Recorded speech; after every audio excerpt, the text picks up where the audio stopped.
What's going on, everybody? It's Tyler here, and I'm joined by an awesome guest. She is on tour right now with David Ramirez, and by the time this comes out, those tour dates will be over, but who cares? Anna Rose joins me. She's got new music out now. And Anna, it's a pleasure to have you on here. How's everything going?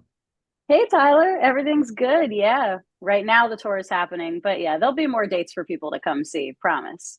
Well, let's just start right off with the tour. How's the whole experience been for you getting out on the road and heading It's to all been different cities? it's been beautiful. It's I've toured a lot through my career, and I will say that heading out supporting David Ramirez has been amazing. His audiences are beautiful. They love great songwriting. As a testament to how great David is. But they love storytelling. It's been a really nice fit, and they've been great shows. I'm looking forward to finishing out the run. We got two more in North Carolina, in Aberdeen and Charlotte, and then I head back to Nashville. Awesome. Well, I know this might be a hard question to answer, but do you have a favorite venue from the tour that you got to play? Oof. Well, I did get to play a song at the Kennedy Center yesterday in DC, which was pretty special. But I will say there's a new venue that I played for the first time called Askew in Providence, Rhode Island, that really kind of took my breath. It was really, I really love playing small singer-songwriter rooms. Um, when the energy in those rooms where you can really tell your stories and play your songs as you wrote them. I mean, I'm doing this tour solo acoustic, and which is really how I wrote a lot of these songs, unless I wrote them on piano. And it's been great to play the songs as they were written. Yeah. That's awesome. Well, speaking of songs, you've got three new ones out actually this year, and the most recent one is called Alameda. How special is that song to you, and how great is it to have new music out? It feels good to have new music out. Alameda is a very special song. I mean, all three of these songs. So I am in the process of releasing an album that will the whole album will come out in August. But I'm an independent artist, and I don't have a label that can tell me what to do. So I've decided to release every single song from the record in order to really tell the story. So Alameda is the third song for a reason. And it's a all of these songs were they come from a very personal place, but they're also in some ways character driven. Hmm. Um, and Alameda is really about that fantasy you create in your head when you need to leave a bad situation. Um, and it's a really special song. I wrote it. I co-wrote it with a friend of mine, Willie Morrison, who's another Nashville-based songwriter, and he's an old friend, and so it was really nice to sit in the room and kind of get honest with him, and he helped me find the words. It was really a lot of these songs are written on my own, and I co-write a lot, so to go back into co-writing to write this song was actually really special, particularly because it was with a friend. So that's cool. Well, you are intriguing me now that you mentioned that the album Mm. has a theme to it. Now, we see a lot of albums come out, and not just country music, but any genre. And from an artist standpoint, a lot of artists just, they pick filler songs to put on albums and stuff. You don't really see many themed albums. So it's nice to see that as a fan. Do you Oh, think good. you would be able to describe to everybody watching this what the theme behind the album is?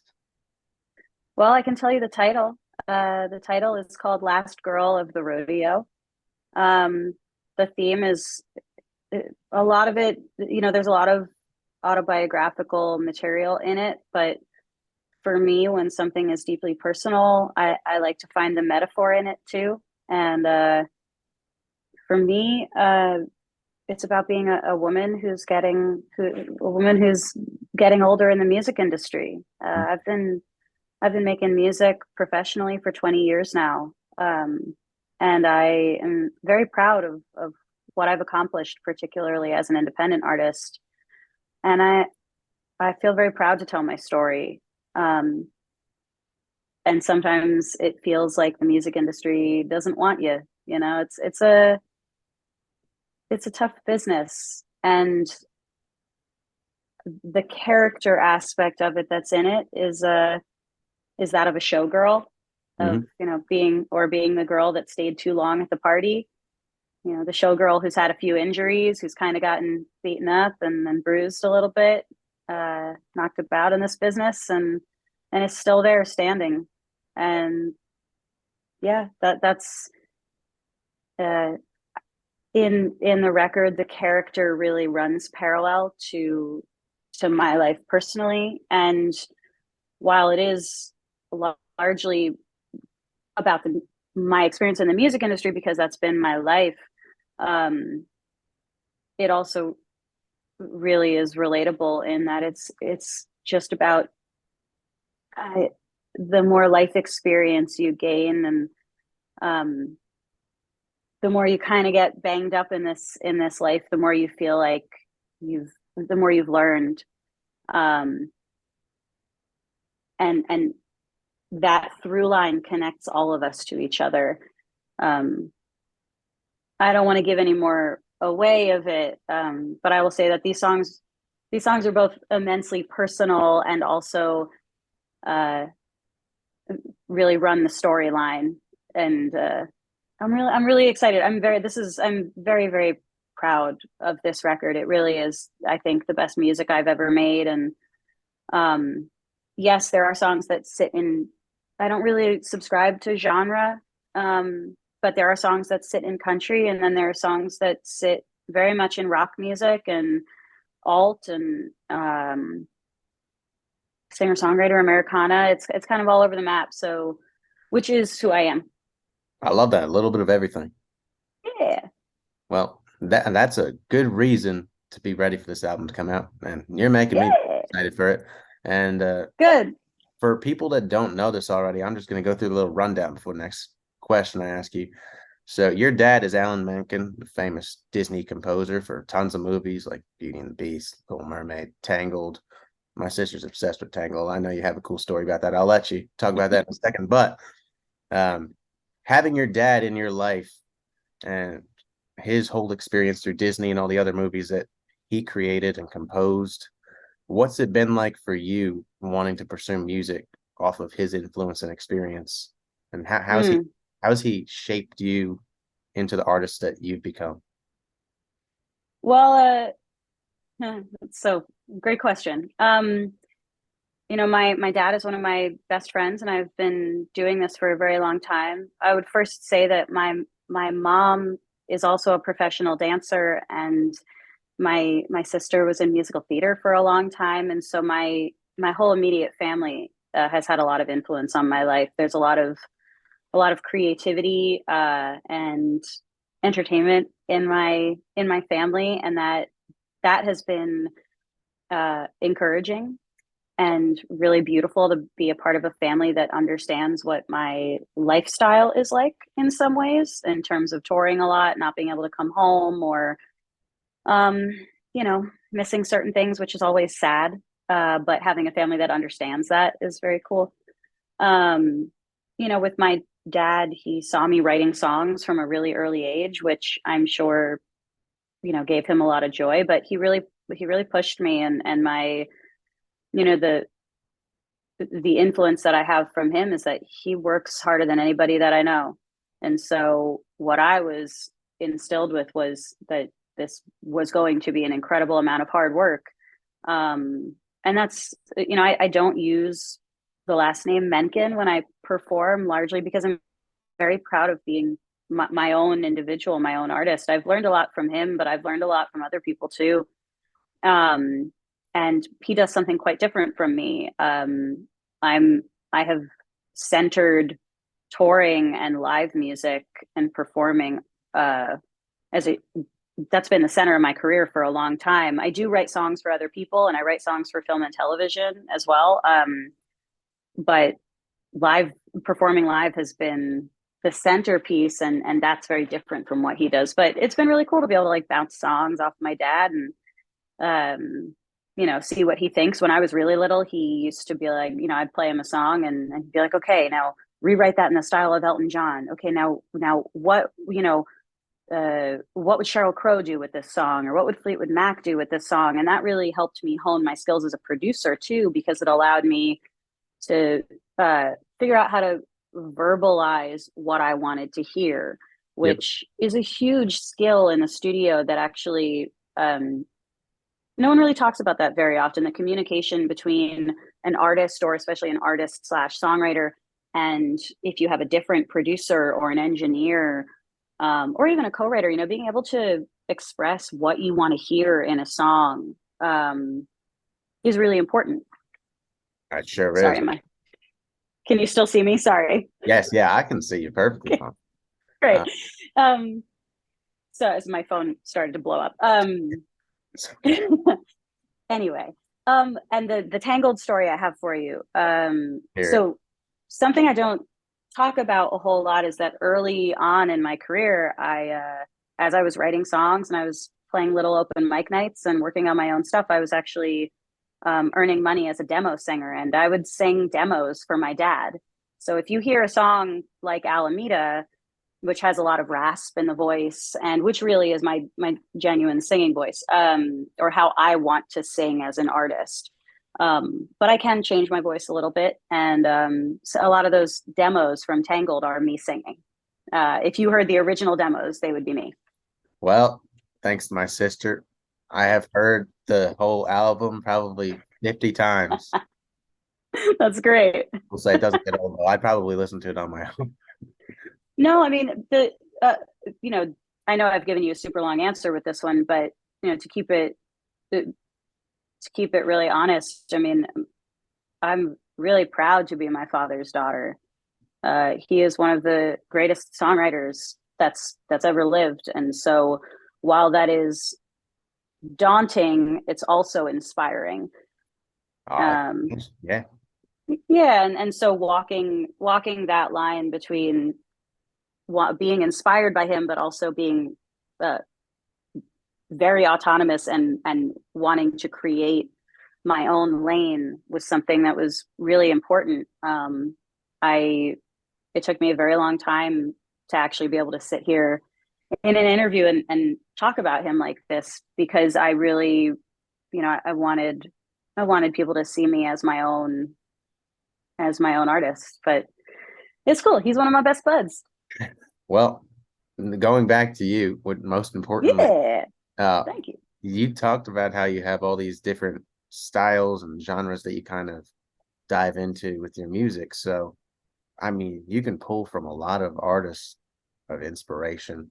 Do you have like a list of three or four artists or bands that inspired you?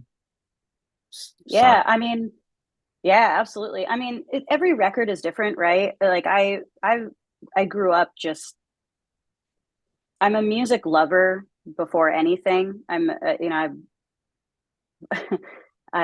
I am a listener, and an appreciator of music even before being a songwriter. And so I can pull from a lot of different places, which feels really good. But I think for myself as a songwriter, because that's I like, you can pull from influences for each individual record, how you want something to sound when it's produced. I make lists and lists and lists of all that stuff. But influentially for me as a songwriter and me as an artist, not as a songwriter writing for other people or writing for film and TV, um, I would say Joni Mitchell was a huge influence on me. Sheryl Crow is a huge influence on me. Um, the Beatles, because they're the Beatles. Um, I grew up playing a lot of blues guitars, so Son House, Muddy Waters, Buddy Guy, Rosetta Tharpe. Those players are really important to me. Um, Led Zeppelin is a huge influence on me. Um, Nine Inch Nails is a huge influence. Radiohead, um, Warren Zevon, Jackson Brown, Tom Petty, Fleetwood Mac, uh, Bonnie Raitt. The list, I can keep going. John Prine. I love now. I just want to say this.